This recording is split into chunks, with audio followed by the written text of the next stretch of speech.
Mga kabunyog, ngayon po ay Pandaigdigang Araw ng Kababaihan, International Women's Day, March 8.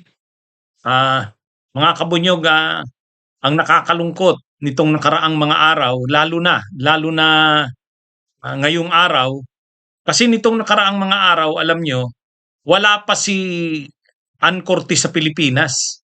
Ha?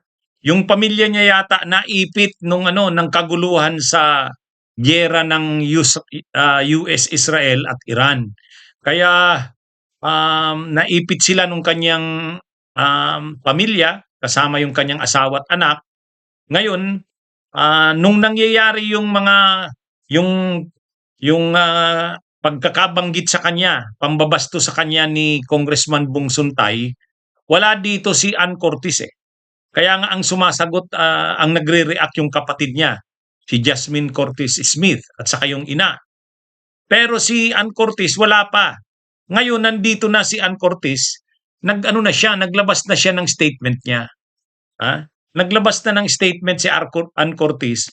At ang laman ng kanyang statement, syempre nalulungkot siya, nasasaktan siya na siya yung ginawang diyan ni Bong Suntay. Pero sabi niya na yung asawa naintindihan niya kasi nag-apologize yung asawa ni Bong Suntay. Sabi ni Ann Cortez yung asawa, yung apology ng asawa ay tinatanggap niya, naunawaan niya ito. Pero yung kay Bong Suntay kasi hindi naman ito nag-apologize.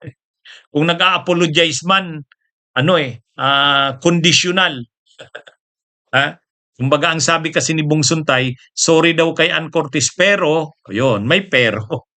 Wala naman daw mali siya sa sinabi niya. So ibig sabihin, nagsusorry ka pero may kulatilya. Kumbaga, conditional yung pagsorry mo. May qualification, qualified pala 'yon? Qualified na apology. Ha? So ngayon, sabi ni Ann Cortez, hindi niya tinatanggap yung non-apology ni Suntay.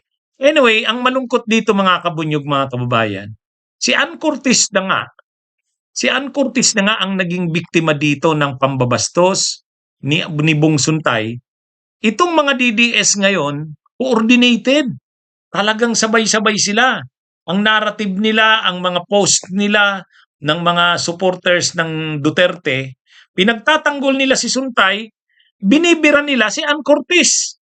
Ano na bang klase ito mga kabunyog, mga kababayan?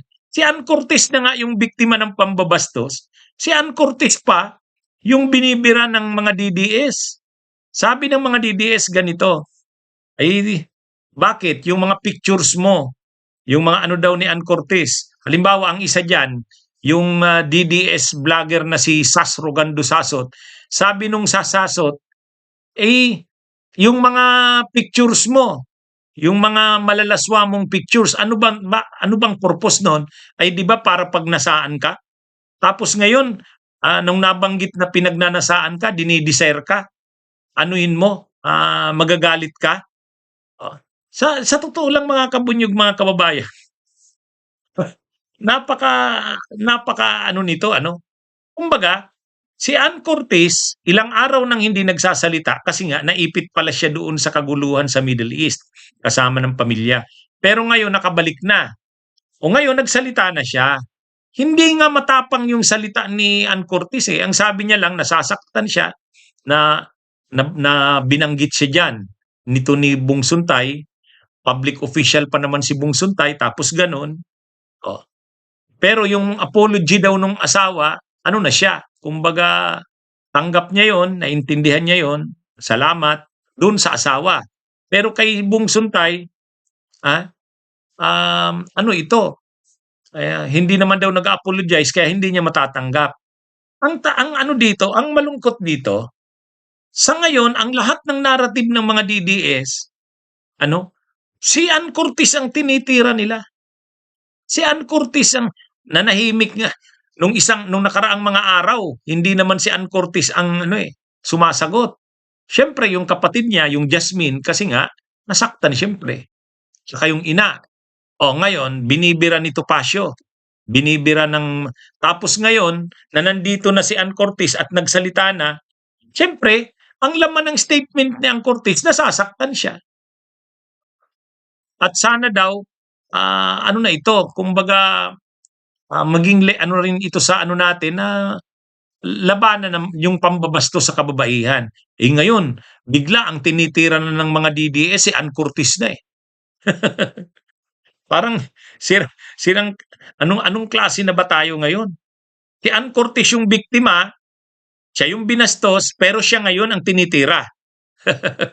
At ang tira ng mga DDS sa kanya, eh bakit daw kasi may mga malalaswang post ay picture si Ann Curtis kung ayaw niya daw na nababastos siya o pinagnanasaan. Ay natural daw, sabi ng mga DDS, ay natural daw sa ganung ginagawa ni Ann Curtis, ano nun, ay di siyempre, pinagnanasaan siya ng mga kalalakihan. Napaka mga kabunyog, nakakalungkot na ang nangyayari dito, ang tawag diyan, victim blaming. Victim blaming. Yung sinisisi mo yung biktima, sila pa ngayon yung inaano mo.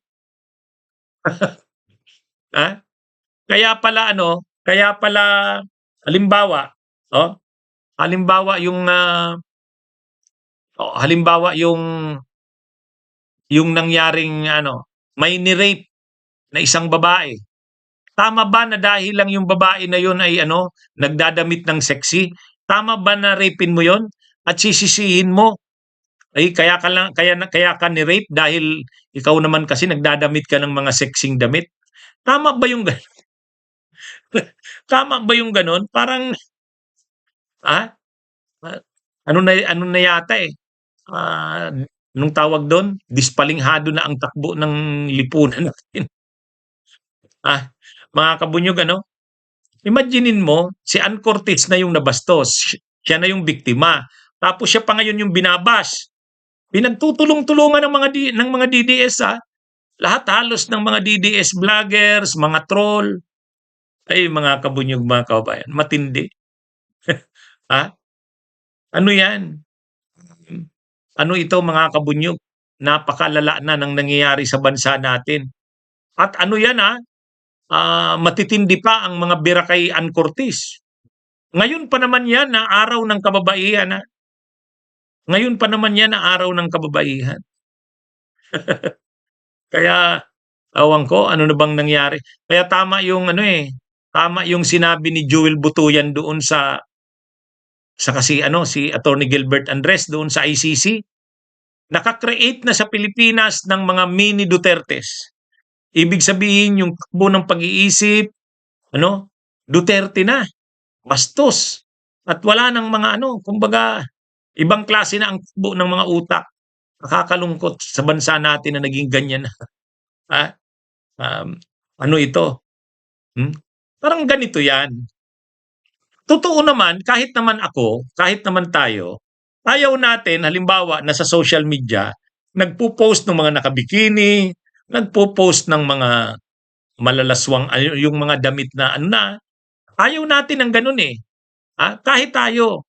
Kaya lang, dahil ba ginagawa yan na mayroong mga ganyan na post sa social media, mayroong mga malalaswang mga post o mga pictures o videos, ibig bang sabihin yan, tayo magiging na rin? Babastusan na rin natin sila. Ganun ba? Tama ba yung ganun, Argo? Hindi ko sinasabing tama yung ginagawa ng mga artista na ganyan. Nung mga pictures nilang nakabikini, pinupost, or yung mga damit nila, malalaswa. Hindi natin sinasabing tama yan. Pero, hindi rin dahilan yon na dahil lang mayroong mga ganon, babastusin na rin. Para yun eh. Hindi tama yung ganong linya ng pag-iisip. Ang nakakalungkot na si Ann Curtis pa yung biktima, siya pa ngayon. Makikita mo ngayon sa social media, talagang siya yung binabas. Pinagtutulong-tulungan ng mga DDS. Nakakalungkot. At ngayon pa naman na International Women's Day, ngayong araw, March 8. Wala na. Talagang tama nga talaga yung sinabi ni dating Senador Sonny Trillanes. Huwag natin talagang payagan ng makabalik ang Duterte sa 2028. Kasi kapag nakabalik ang Duterte, yung mga kaisipan na ganito, lalo na namang lalaganap yan. Lalo na namang lalaganap yan. Itong mga ugaling ganito, itong mga kaisipan na ganito. Bunyog, bunyog, halikan na kasama ka. Bunyog, kapag buklod ay may pag-asa. Luzon, Visayas, Mindanao, isa ang pananaw. Sa bagong Pilipinas ang bunyog isisigaw. Bunyog,